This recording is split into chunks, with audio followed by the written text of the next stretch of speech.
Welcome, friends. This is Under the Arch Sports. I'm Eric, And I'm David. and today we're going to discuss the pending lockout with Major League Baseball.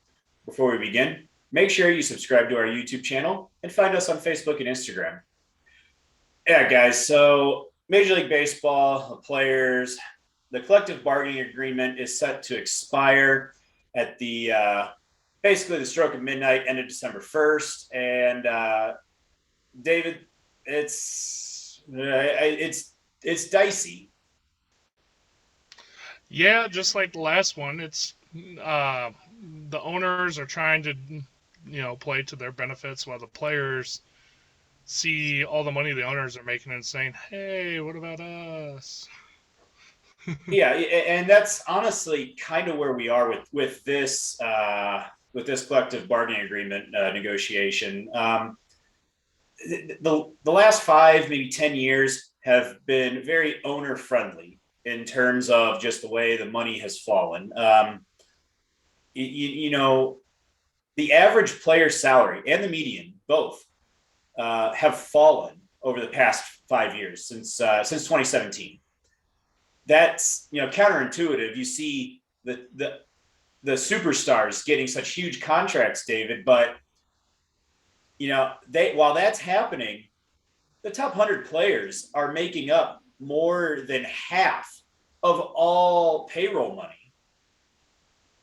Let's not forget, on top of that, these organizations are getting more and more money from TV rights as well, so they're making more and more money in the process of this.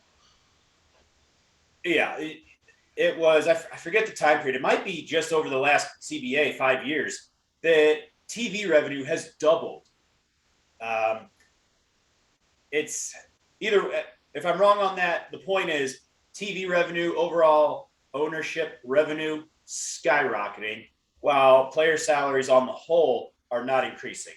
So, just like you look at society, rich getting richer, separating from the middle class, all that, it's the same concept. And that's just the tip of the iceberg for the players. One of their big complaints is the whole notion of player service and when they become eligible for free agency. There's two separate issues within this, David.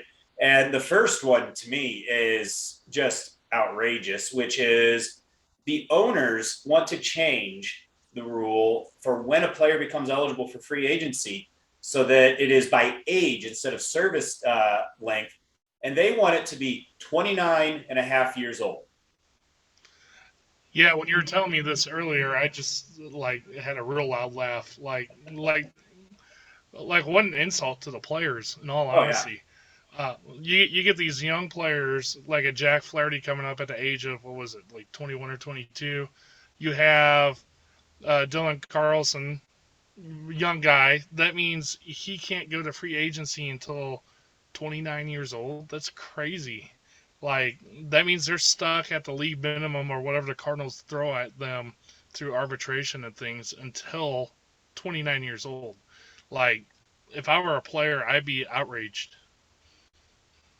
Yeah, and that's part of the deal. But and what the owner's thinking here is, hey, 29 and a half years old, you know, after that, a player's not going to be far from where you'd expect him to decline as far as age, right? A player's prime is, for the most part, in their 20s.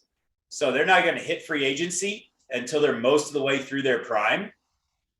That just means owners are going to come to them at free agency. Why would I give you a 10-year deal? By the time you hit a 10-year deal, you're 40. I'm not going to do that. So in their world, they're doing no more than 4 or 5 year deals. And they're saving themselves money in that regard.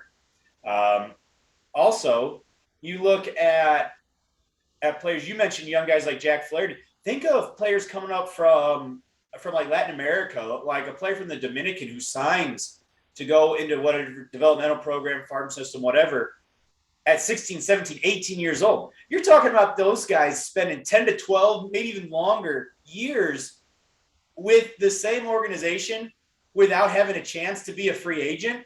Are you kidding me? That I mean That's that's especially not even a serious offer by the owners. That's a joke. That's especially if they have like a grievance or something else. There's no like asking for a trade or anything. The owners are just going to laugh at them. Oh yeah, yeah. It is a step toward back before Kurt Flood and the reserve clause. Honestly, for the young guys especially. The next issue that is going to be discussed in all this is the luxury tax, David, and luxury tax set at $210 million, and owners are kind of treating it like a salary cap. In all honesty, I think they really should just go to a salary cap. However, if you do that, I also think they need to put a floor in there too. So what I mean by that is teams have to spend a bare minimum amount, and I think this will help some of the players who aren't getting a lot of the money, especially on your double rays who have a spending salary of like $49 million for players. I mean, shoot, Max Scherzer almost matches that just with a 1 year contract with that contract he just signed with the Mets. Yeah, and it's interesting with this luxury tax. Right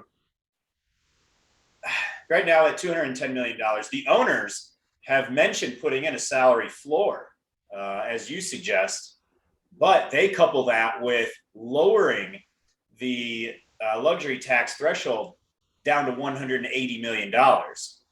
And with them treating that like a salary cap, that's $30 million per club that they're not spending anymore because they're trying to avoid the luxury tax. And you look at why the owners might come up with this scheme, and you look at payrolls for Major League Baseball teams with a floor of $100 million.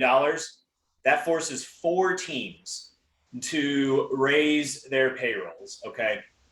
Well, if you look at lowering the luxury tax, that's 9. That's 9 teams, and another handful that are just below it. So what you're talking about there is about a third of all teams who slash their payroll to get under the luxury tax. So, you look at one kind of helps players, one hurts players. It's a net win for the owners in terms of them paying players less money, which again is a joke. The payroll floor, that's an interesting concept, and the $100 million that could stay, but I don't think the owners would be willing to accept it unless they got the luxury tax lowered, which isn't going to happen.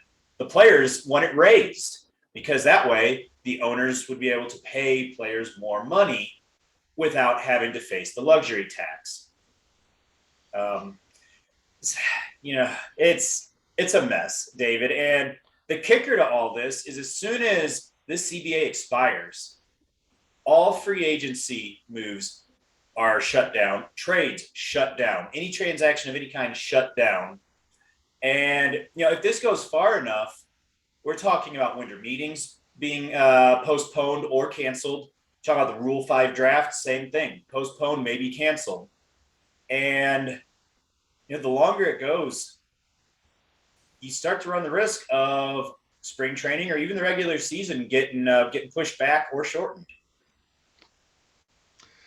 Yeah, and I think what's the difference between this whole thing and then what happened in 1994 is you're not going to see any transparency. It's all going to be done behind closed doors. They don't want the ugliness of what happened in 1994 to come back out again. So they're going to do their best to keep everybody's mouth shut during this whole negotiation process. I know you were going through all kinds of stuff, but I think you didn't mention that a couple of things they're trying to throw in there is a DH, which I think the owners and players can come to an agreement on. And then some other stuff like a pitch clock or even maybe moving away from an umpire behind home plate calling balls and strikes and letting the machine do it or whatever you want to call that. Yeah, and the owners want expanded playoffs, for TV rights and just more tickets and all that. What I've read has suggested to me that both sides may put those issues in their back pocket. One, because they don't care about them as much as they care about the issues revolving directly around money. And secondly, these negotiations are probably going to get heated. Both sides already hate each other.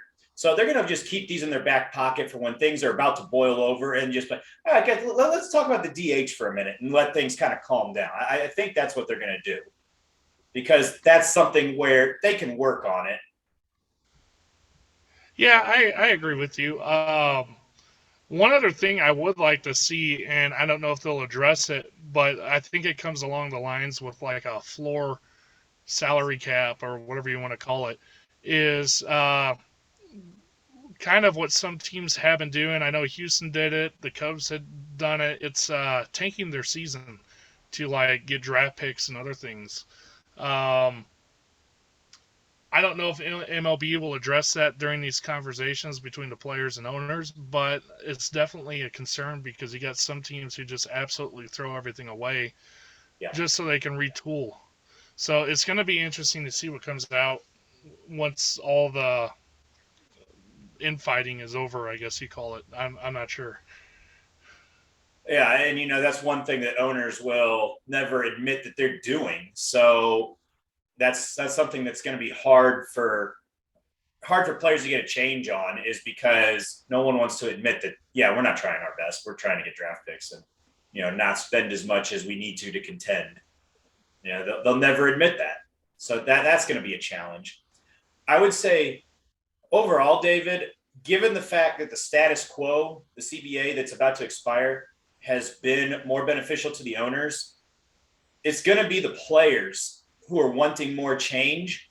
So this is going to come down to, stubbornness on both sides, but what the players want and how much the owners are willing to admit, yeah, this has favored us over the last little bit.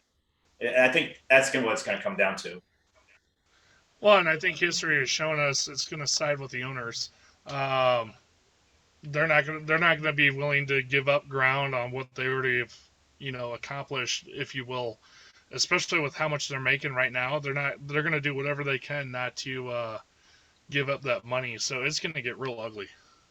Yeah, it will be ugly. Like you said, we're not going to see much of it just because the MLB looked bad during the strike in '94 and how much of it was visible to the general public. Either that or just going to be press releases of, man, we're negotiating in good faith, but the other side, they just are greedy, no good, horrible people, and they're just trying to screw over you, the good old-fashioned American baseball fan. All that nonsense. Or someone in the back of the Players Association is going to be recording the whole thing on a cell phone, leaking. It's just going to be a hot mess. Yeah.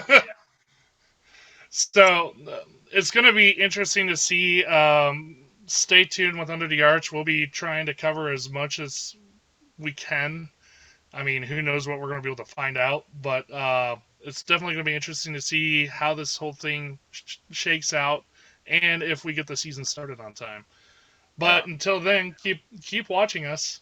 And as always, thanks for watching us today.